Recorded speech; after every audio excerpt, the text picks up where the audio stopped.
Good morning. We've got Christina and Nikki and Tyler having breakfast with us this morning, which is unreal. And what I thought we'd do is we'd just chop up some fruit.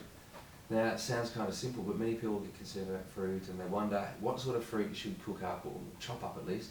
And then how do you make it taste good so the kids will eat it? Isn't that right, Tyler? So I thought that what we'd talk about is just making sure that you understand that fruit is just generally good for you.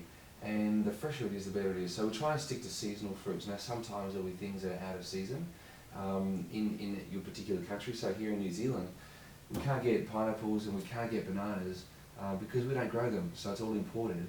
But because it's imported from a tropical country and it grows all year round, it's going to always be fresh. And so that's fantastic. So you want to look for the freshest produce that you can possibly get because it still contains something called life force. So if it's just been picked, it's still able to keep on growing. But if it's been picked, say, 10 or 12 months ago and been in cold stores, it won't grow anymore. So much like frozen vegetables, they won't grow. If you chop the top of a carrot, you can't replant it if it's been frozen and get it to grow again.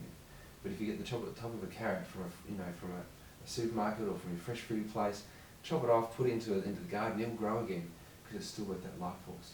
So same sort of thing applies to fruits and vegetables. And or to these sorts of fruits. And so I've chosen a few. Nothing's bad for you, is it, Tyler? It's all good. So we've got fruits that are really high in vitamin C, fruits that are really high in other types of enzymes, like for example pineapple, which is really high in bromelain and other enzymes to help with digestion. It's really nice to add to your fruit so you actually make sure you're digesting everything and not bloating, which is an important thing. Because even though you're going to eat fruit, even if you pass wind, it's not going to smell fantastic, is it? So, keep your fingers clear. Oh, look at that one. Oh. That's a perfect example of how bad fruit can be. See that? Oh, check that out. Yeah, it's awful. Alright, we're not using that apple. Maybe Gary can get some more apples.